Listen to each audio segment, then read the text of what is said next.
Hi class, I'm going to show you some skills in how to go about annotating your book, and also what you're going to need to do. So I'm going to take a chapter, put my glasses on, in the book, Jonathan Kozel's chapter, which starts on page 170, Separate but Equal. And I'm going to go over what you need to do to annotate your book. So I'm going to actually do this with you, and we're going to do this together. So what we're going to do is, so please be on page 170. So if you have the ebook, you don't have to do everything that we're doing. Now, if you rented a book and you don't want to write in the book, then what I suggest is that you use these Post-its only. So one of the things that I suggest that you do is to get the Post-it tabs and to put the Post-it tabs on the side of the page. And it's really a good idea to mark, like you could write Kozel. This way you can find the article really fast. So I would just get a pen, and I would take my pen and I would write Kozel right here, like this, like that.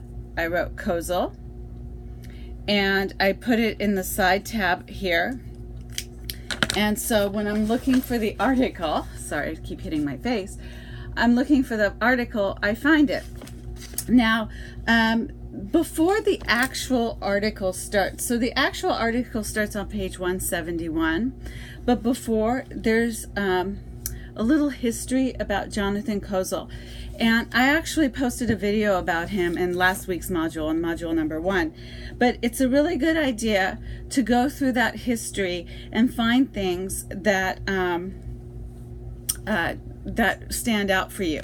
So for me, on page 170, on the second paragraph, it says, after graduating from Harvard with a degree in literature and studying as a Rhodes Scholar at Oxford University, Kozel, born in 1936, took his first job teaching in an inner city elementary school near Boston.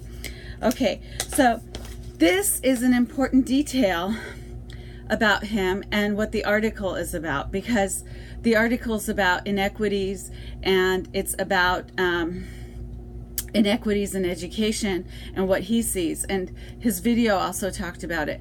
But the most important thing about this is that he has personal experience with the subject matter. So this is something really important to note. And I would put in the side margin here, experience, like this. So I wrote this with my pen, experience. Now, if you don't want to write actually in the book, you could take a Post-it and write it on a Post-it, like this. Okay, so the article starts, and what I like to do is I like to look at really important details. And if you look here in the second paragraph, it says, in Chicago, by the academic year 2002 to 2003, 87% of public school enrollment was Black or Hispanic. Less than 10% of children in the schools were white. So this is a really important detail to highlight here, because it gives some statistics. So I highlighted here in the middle of my page. And it's not just enough to put a highlight there.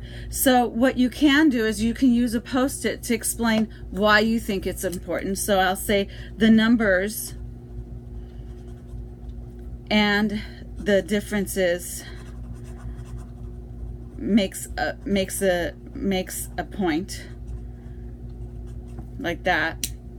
So you could either put it on a Post-it, or you could put it in, you could write it in the side margins of the book right here. So it's not just enough to put a highlight. You need to actually write some reason why you're highlighting it, making a note. Now, if you have the ebook, these little Post-its and these highlighters are just there. They're embedded in your ebook, and it's really fun and easy. But if you have a book like this, you have to highlight it. Now, also when I'm reading, I'm also looking for words that come up that and historical information that comes up that I may not be familiar with. So here on page 172 at the top, it says that the first paragraph, one of the most disheartening experience for those who grew up in the years when Martin Luther King Jr. and Thurgood Marshall were alive is to visit public schools today that bear their names or names temporarily progress that took place in 3 decades after Brown versus Board of Education. So if you've never heard of Brown versus Board of Education, this is something that you would put on a flashcard, because this actually sorry, I can't talk in. This is something that if you're not familiar with it, and even though the bottom margin talks a little bit about it, you could actually make a flashcard of Brown versus Board of Education. The bottom of the margins talks about the court ruling, but you could also do some more research on it to get some more familiarity with it. So you can copy what it says down here. And also Thurgood Marshall, if you've never heard of him, you could actually make another flashcard of him and copy what it says at the bottom. But this is not enough. You might want to check a YouTube, or you might want to do some research to get better familiarity with the article and what it's saying. So names like this, if you've never heard of them, these are things that I would highlight. And I use a different highlighter for names of people. So I would use orange for the names of people, and Thurgood Marshall, and of court cases or names of anything. I would use orange like this, and then make flashcards and look up the information more to give you more details of what it is that you're doing. Okay, so this is an important feature. Okay, another thing is if I come across vocabulary words that I don't know, so I would use a different highlighter for a vocabulary word I don't know. So on page 173 at the top, if I look at the word reluctance, okay, let's say I didn't know what the word reluctance meant. Okay, I would put a different color highlighter for vocabulary words I don't know. And this, you know, I would use a different color flashcard. So here I would use look at the word reluctance, and I would write it down like this, and use the dictionary to look up the word and put the definition in the back and all the details of the word in the back of the flashcard. So these are the things that I'm going to have you do. And so you could color code your readings so that you have marked highlights of interesting information in one color, marked highlights of names and people in a different color, and marked highlights of vocabulary words in a different color. You could, some people use the same colors over and over again, and some people like to use a color key. And also, if you don't have your own book and you don't want to actually highlight the book, what you can do is get different color Post-its. So instead of just getting one color of pink, you can get blue or orange or different or green or different color Post-its, and instead of actually highlighting the book, you can just put Post-its in there, but still use these flashcards, because what you want to do is you want to build your vocabulary as you're reading. So if you make flashcards along the way, you can keep these flashcards for further future reference. So what I like to do when I'm through with a class is, I've made these highlights.